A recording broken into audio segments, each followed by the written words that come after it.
Now we have understood some of the general points of determinants. For example, determinants are calculated only for square matrices. Determinant determines whether unique solution of a given square matrix will exist or not.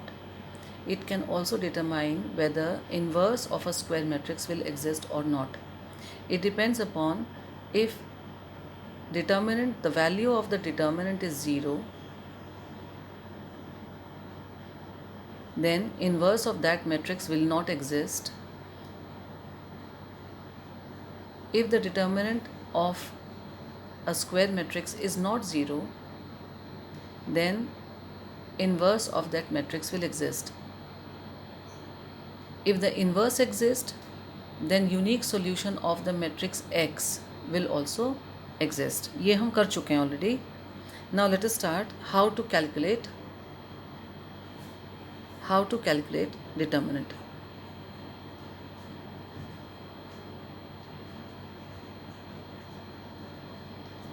What was determinant? Determinant was a unique number that we associate with a square matrix. Now,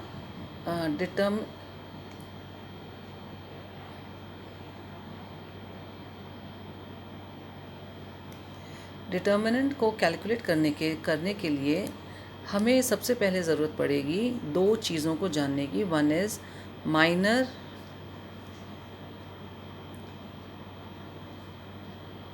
of an element and another is cofactor of an element. ठीक है. Now minor of an element Aij, cofactor of an element Aij. Remember ये element important है, यानी जो ये दो terms हैं minor and cofactor, ये हर किसी एलिमेंट के लिए अलग अलग निकाले जाते हैं. तो किसी स्क्वायर मैट्रिक्स में अगर 2x2 मैट्रिक्स अगर हम ले रहे हैं तो उसमें 4 एलिमेंट्स होंगे. चारों एलिमेंट्स के लिए माइनर भी अलग अलग निकलेंगे, यानी 4 माइनर्स निकलेंगे उसमें और 4 ही कॉरेस्पॉन्डिंग कोफैक्टर्स निकलेंगे. कोफैक्टर खुद माइनर पर डिपेंडेंट होता है, यानी सबसे पहले हम फाइंड आउट करते हैं minor. So what is a minor? Minor of an element Aij is obtained by first deleting the ith row and jth column and then calculating the determinant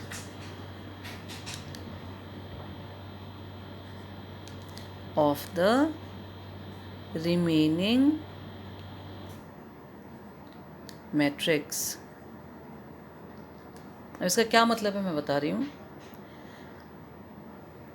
मैं एक एग्जाम्पल से आपको बताती हूँ. फॉर एग्ज़ाम्पल आपका matrix ले लेते हैं ए. 2x2 में ले रही हूँ मैं पहले. से इट इज़ 2 1 -1 3. तो इसमें 4 एलिमेंट्स हैं तो हम 4 माइनस निकालेंगे.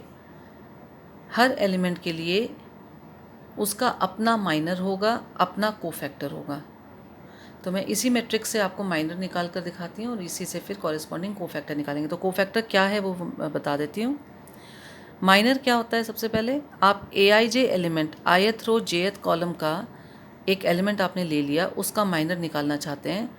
तो जिस नंबर की रो है ये i जो है, ith रो को काट दो, jth रो को हटा दो, उसके बाद जो मैट्रिक्स बचेगा उसका डिटर्मिनेंट फाइंड आउट कर लेंगे तो आपको माइनर उस एलिमेंट के लिए मिल जाएगा. And what is cofactor? Cofactor is the minor with a proper sign. अगर माइनर को हम प्रॉपर साइंस के साथ ले लें तो हमें मिल जाएगा उस एलिमेंट का cofactor. Now what is the proper sign? Proper sign is obtain, proper sign is obtained by multiplying the minor of aij with -1 to the power I plus j. इससे, इस क्वांटिटी, इस नंबर से अगर आप minor जो आपने निकाला है उसको अगर आप मल्टीप्लाई कर दें तो आपको कोफैक्टर मिल जाएगा. अब ये भी बड़ा इंटरेस्टिंग है. क्या कर रहे हैं हम? -1 की पावर ले रहे हैं आई प्लस जे. आई प्लस जे क्या है? आई प्लस जे उस एलिमेंट की रो और कॉलम्स हैं जिसका आप कोफैक्टर या माइनर निकाल रहे हो, है ना. तो मान लो ये आई और जे का सम अगर इवन आया तो -1 की पावर इवन बनेगी और आपका साइन माइनर का चेंज नहीं होगा.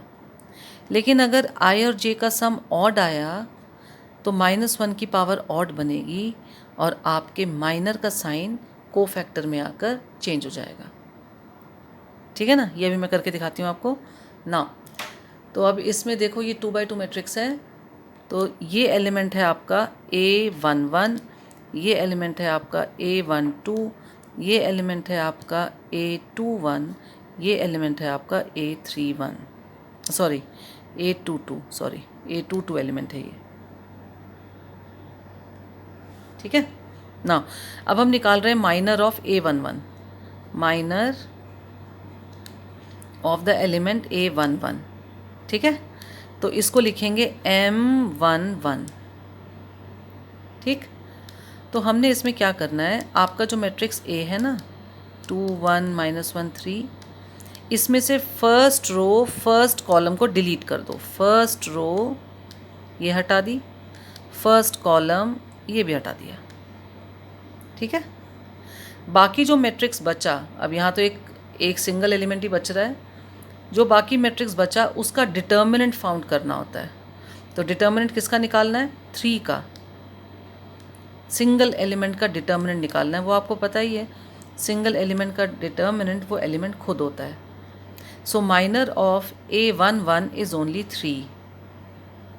अब इसी तरह से माइनर ऑफ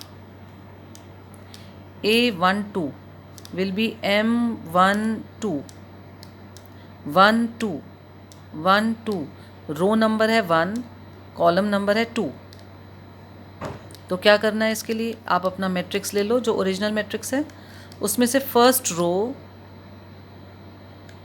और सेकंड कॉलम को हटा दो.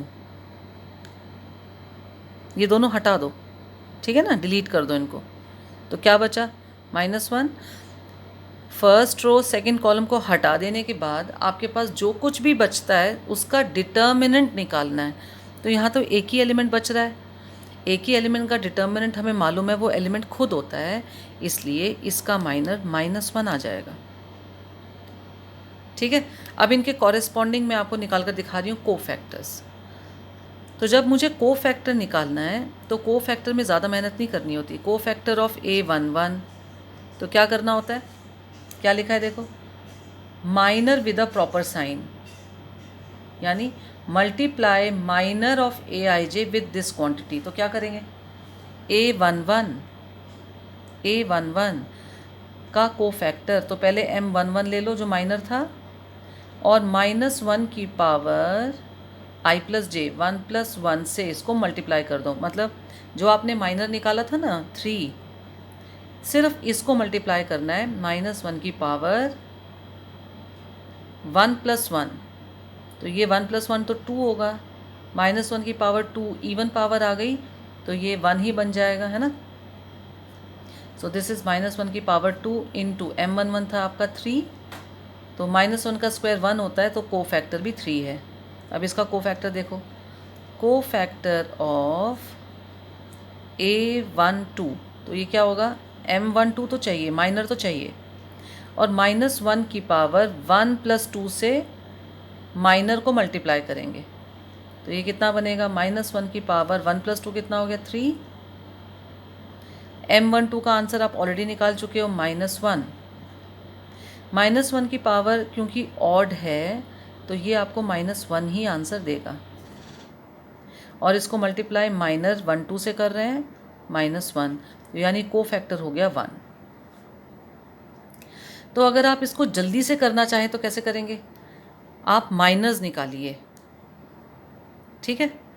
और जब को फैक्टर निकालना हो तो जिस माइनर की पोजीशन का टोटल इवन आता है वो तो माइनर और को फैक्टर सेम होते हैं, और जिस माइनर की पोजीशन का सम ऑड आता है उसमें माइनर और को फैक्टर का साइन अलग होता है, वैल्यू सेम होती है, एब्सोल्यूट वैल्यू सेम होती है। एक बार फिर से, माइनर कैसे निकालते हैं, हर किसी एलिमेंट का माइनर अलग निकलता है, माइनर और को फैक्टर एलिमेंट वाइज निकलते हैं। हर एलिमेंट के लिए हम माइनर भी निकालते हैं, हर एलिमेंट के लिए हम को फैक्टर भी निकालते हैं। माइनर पहले निकाला जाता है और माइनर की मदद से को फैक्टर निकाला जाता है। माइनर निकालने के लिए आप जिस पोजीशन का एलिमेंट ले रहे हो वो पोजीशन आपको क्लियर होनी चाहिए। A11 अगर हम एलिमेंट का माइनर निकालना चाहते हैं तो 1 1 पोजीशन, 1 रो, फर्स्ट कॉलम, ये हमें याद रहना चाहिए, क्योंकि हम ये element first row first column में है उसको डिलीट कर देंगे। First row first column delete करने के बाद जो मैट्रिक्स बाकी बचा उसका डिटर्मिनेंट निकालते हैं।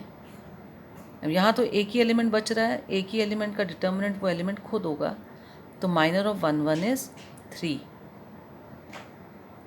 जब इसी एलिमेंट का को फैक्टर निकालना होगा तो आप पोजीशन का सम कर लो, 1 + 1 2 है, तो यही माइनर आपका को फैक्टर भी बन जाएगा। क्योंकि को फैक्टर माइनर से कैसे निकलता है, आप माइनर ले लेते हो और -1 की पावर बना देते हो पोजीशन का सम। 1 1 पोजीशन है तो 1 + 1, 1 2 पोजीशन है तो 1 + 2। आई होप आपको मेरी बात समझ में आ गई होगी। तो इस तरीके से हम माइनर्स और तो हम माइनर क्या होता है, को फैक्टर क्या होता है, ये तो हमें पता लग गया है ना। इसको अब थोड़ा सा प्रैक्टिस कर लेते हैं। मैं आपको प्रैक्टिस सबसे पहले सिर्फ 2/2 का कराऊंगी, और डिटर्मिनेंट भी हम सबसे पहले 2/2 का ही सीखेंगे। जैसे ही हमें 2/2 के माइनर को फैक्टर और डिटर्मिनेंट आ जाएगा, 3/3 की बात हमें अपने आप ही समझ में आने लगेगी, ठीक है ना। सब इसकी थोड़ी सी प्रैक्टिस कर लेते हैं माइनर की 2/2 के। मान लीजिए अब ये है फाइंड द माइनर्स,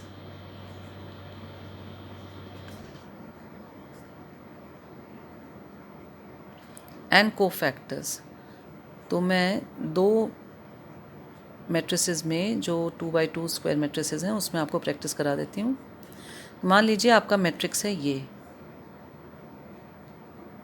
2 -4 0 and 3, ये है, ठीक है।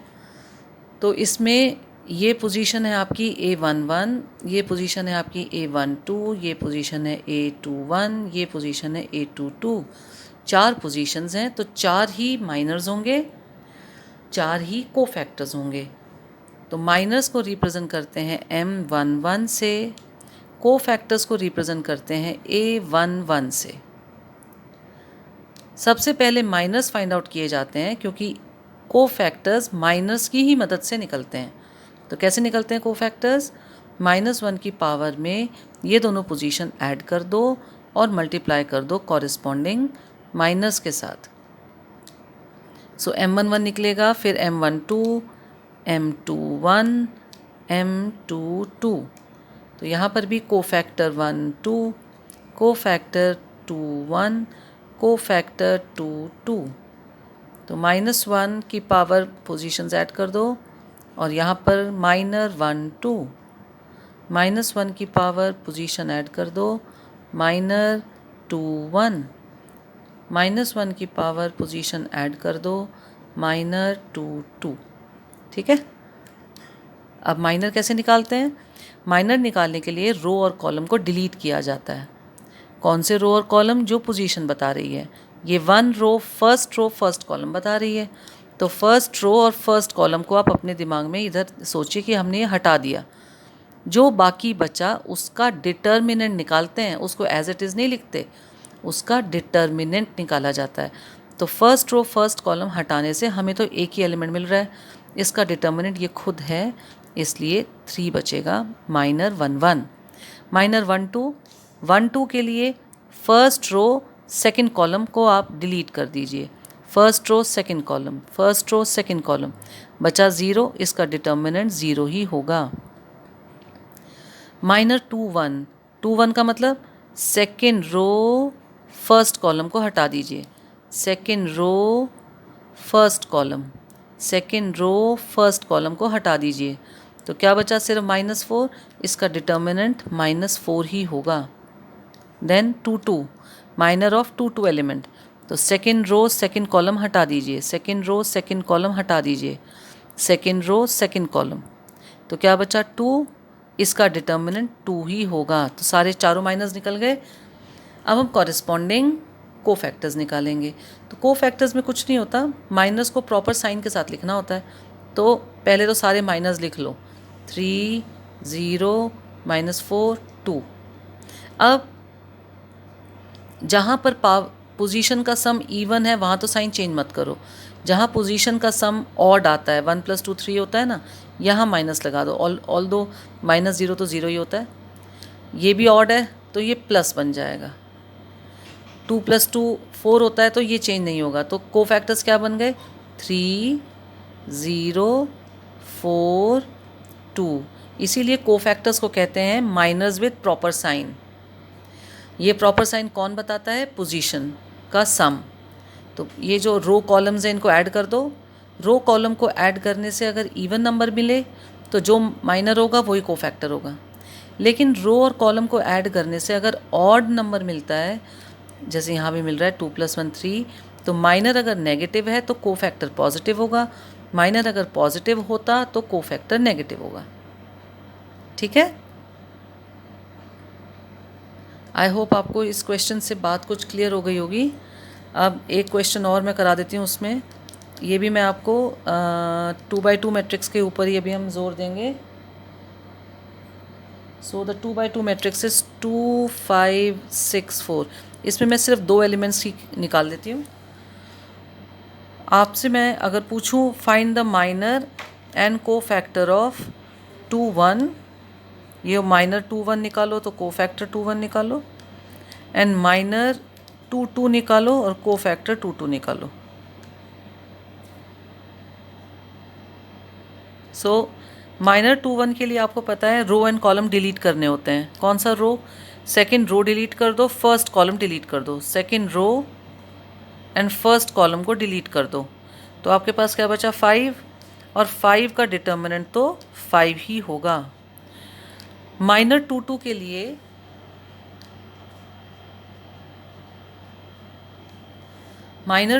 लिए आपको कौन सी रो डिलीट करनी है, सेकंड, कौन सा कॉलम डिलीट करना है, second, second row second column को डिलीट कर दो, सेकंड रो गई, सेकंड कॉलम गया, तो आपके पास बचा 2 2, तो इसका डिटर्मिनेंट भी क्या होगा 2।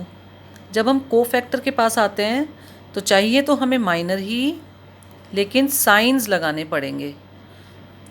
आंसर तो माइनर जैसे ही आएंगे लेकिन प्रॉपर साइन कौन बताता है, जो आपके रो कॉलम है इनको एडअप करो।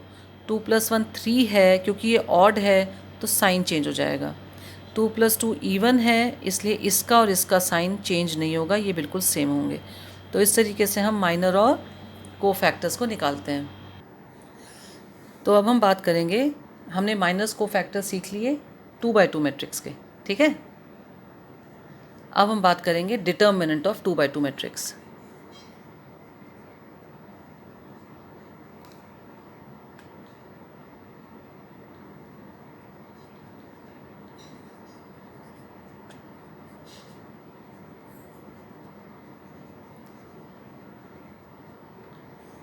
ठीक है ना, तो मैं एक जनरल एग्जांपल से पहले एक जनरल मैट्रिक्स लेकर देख लेते हैं। मान लीजिए आपका मैट्रिक्स है ए बी सी डी, ये ले लेते हैं, ठीक है। इसका हमें क्या फाइंड आउट करना है, डिटर्मिनेंट फाइंड आउट करना है।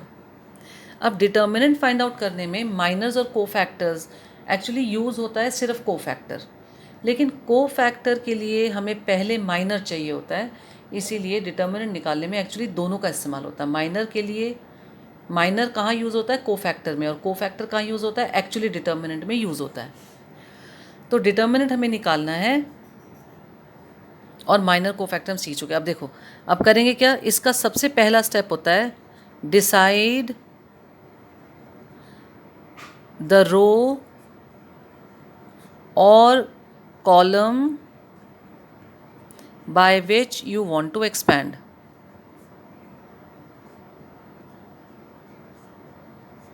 Expand the determinant. Now, जब मुझे इसका डिटर्मिनेंट निकालना है, पहले तो इसको लिखने का तरीका ही बदल जाएगा। अब हमें डिटर्मिनेंट निकालना है तो आप इसको इस तरीके से पैरेलल बार्स में रखोगे।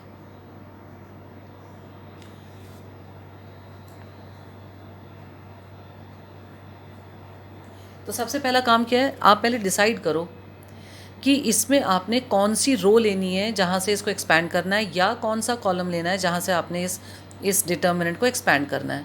आपके पास हैं दो rows, first row A B, second row C D, first column A C, second column B D.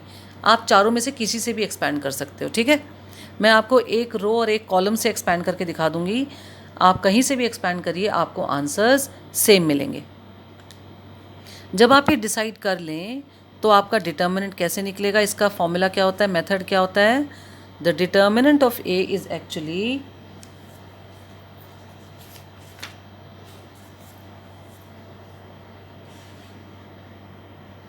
Some of, sum किसका? प्रोडक्ट ऑफ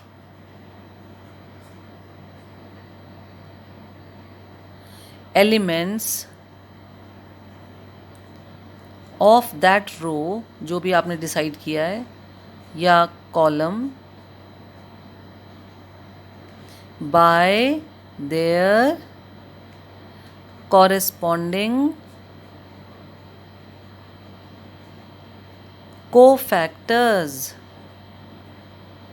अब ये इतनी इंग्लिश का मतलब क्या है? क्या लिखा है? सम करना है। सम मतलब प्लस करना है। किसका प्लस करना है? प्रोडक्ट का, यानी सम करने से पहले आपको प्रोडक्ट करना पड़ेगा। प्रोडक्ट किसका कर रहे हैं? एलिमेंट्स का। किसके एलिमेंट्स का? जो रो या कॉलम, दोनों नहीं कर सकते, किसी एक कोई। जो रो आपने चुनी है या कॉलम आपने चुना है जहाँ से आप एक्सपैंड करना चाहते हैं, उसके एलिमेंट्स का प्रोडक्ट लेना है उन्हीं एलिमेंट्स के कोफैक्टर्स के साथ। यानी अगर मान लीजिए आप डिसाइड कर रहे हो bye R1, expand bye R1, अगर आपने डिसाइड कर लिया तो ये क्या कहता है? ये रूल आपको क्या कह रहा है? सम करो, लेकिन सम करने से पहले प्रोडक्ट करो। किसका? R1 के एलिमेंट्स का। R1 में कौन कौन एलिमेंट्स हैं? एक ये एलिमेंट है यानी A11, और एक ये एलिमेंट है A12। ये दो एलिमेंट्स हैं ना रो 1 में। हम डिसाइड कर रहे हैं, एक्सपैंड कर रहे हैं रो 1 से, तो ये फॉर्मूला कहता है सम करो किसका? रो 1 के एलिमेंट्स का प्रोडक्ट लो उन्हीं एलिमेंट्स के कोफैक्टर के साथ। यानी वो कहता है A11 को पहले मल्टीप्लाई करो उसके कोफैक्टर से, A12 को मल्टीप्लाई करो उसके कोफैक्टर से, और फिर ये दोनों आंसर्स को आप प्लस कर दो, ठीक है। इसी तरह अगर you have decided that you want to expand by से कॉलम 2, तो ये फॉर्मूला कहता है सम करो, लेकिन सम करने से पहले प्रोडक्ट करो। प्रोडक्ट किसका करना है? Elements of this column with their cofactors. Elements का उनके कोफैक्टर्स के साथ प्रोडक्ट करो और फिर प्लस कर दो। सो C2 के एलिमेंट्स कौन कौन है?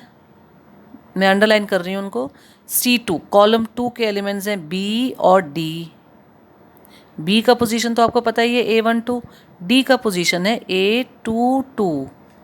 तो एलिमेंट्स को उनके कोफैक्टर से मल्टीप्लाई करना है।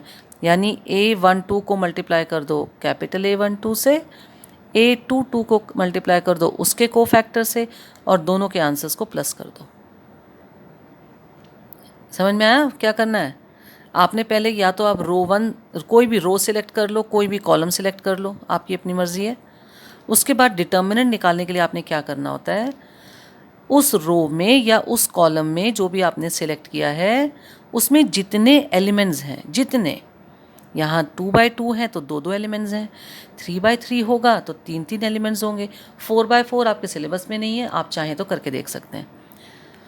तो जिस रो को या जिस कॉलम को आपने चुना उसके जितने एलिमेंट्स हैं सबको अपने अपने कोफैक्टर के साथ मल्टीप्लाई करिए और जो आंसर्स आते हैं उन्हें प्लस करिए। This is the formula for determinant. अब इसको करके देखते हैं। A11 is A। अब इसका कोफैक्टर निकालना है तो मैं निकाल रही हूँ यहाँ पर A11 है ना। तो पोजीशन का आंसर, पोजीशन का जो सम है वो इवन है तो -1 की पावर 2, और हमें चाहिए माइनर ऑफ 1 माइनर ऑफ 1 कैसे निकलता है, रो और कॉलम डिलीट करके। First row first column delete कर दो, first row first column delete हो गया तो बचा सिर्फ डी का डिटर्मिनेंट डी होता है तो A11 आ गया डी। अब हमें क्या चाहिए, A12 के लिए -1 की पावर 1 + 2 3, और हमें माइनर चाहिए 1 2 माइनर कैसे निकलेगा, first row second column delete कर दो, जो बाकी बचा उसका डिटर्मिनेंट निकालो। First row delete, second column delete, बचा सी का डिटर्मिनेंट क्या होगा भाई, सी ही होगा, लेकिन -1 की पावर तो ऑड है तो -c लेंगे। अब ये वैल्यूज डाल दो। A12 कौन सा एलिमेंट था, B, इसको मल्टीप्लाई किया इसके कोफैक्टर -c के साथ, तो आपको आंसर क्या देगा, ये आपको आंसर क्या दे देगा। सो डिटर्मिनेंट ऑफ A आपको मिलता है AD -+ -BC। अब ज़रा एक्सपैंड बाय C2 करेंगे। पहले हम दोनों एलिमेंट्स लिख लेते हैं। A12 एलिमेंट है B, A22 एलिमेंट है D। अब इनका कोफैक्टर लेना है।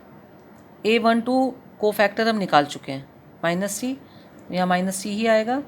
A22 का कोफैक्टर निकालना है। सो -1 की पावर पोजीशंस का सम, और माइनर चाहिए 2 पोजीशन का। माइनर कैसे निकालते हैं, इन दोनों पोजीशंस को डिलीट कर दो, second row second column, second row delete कर दो, सेकंड कॉलम डिलीट कर दो, सेकंड रो डिलीट कर दो, सेकंड कॉलम डिलीट कर दो। क्या बचा, A। इस A का डिटर्मिनेंट क्या होगा, A ही तो होगा। तो ये वाला माइनर आपका A है ना, और -1 की पावर तो इवन नंबर है तो कोफैक्टर चेंज नहीं होगा, ये A ही आएगा। तो यहाँ पर भी कोफैक्टर आ गया A। तो अब इनको सॉल्व करेंगे तो आपको डिटर्मिनेंट ऑफ A क्या मिल रहा है, AD -BC, जो आपको पहले भी मिला था।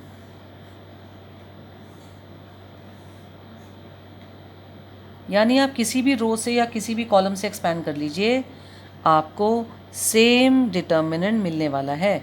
मेथड याद रखिएगा, आप जिस रो को डिसाइड करते हैं, जिस कॉलम को डिसाइड करते हैं, उसमें जितने एलिमेंट्स हैं उन सभी एलिमेंट्स को अपने अपने कोफैक्टर के साथ मल्टीप्लाई करना है, किसी और के कोफैक्टर के साथ मल्टीप्लाई नहीं कर सकते। 1 एलिमेंट है तो 1 कोफैक्टर से ही मल्टीप्लाई होगा, 1 एलिमेंट है तो 1 कोफैक्टर से ही मल्टीप्लाई होगा, 2 एलिमेंट है तो 2 कोफैक्टर से ही मल्टीप्लाई होगा। ऐसे जब आप एलिमेंट और कोफैक्टर के सारे प्रोडक्ट्स बना लें तो उनको आप प्लस कर दीजिए, आपको मिल जाएगा डिटर्मिनेंट ऑफ A। ठीक है ना। अब करेंगे हम 3/3 का माइनर कोफैक्टर और 3/3 का डिटर्मिनेंट।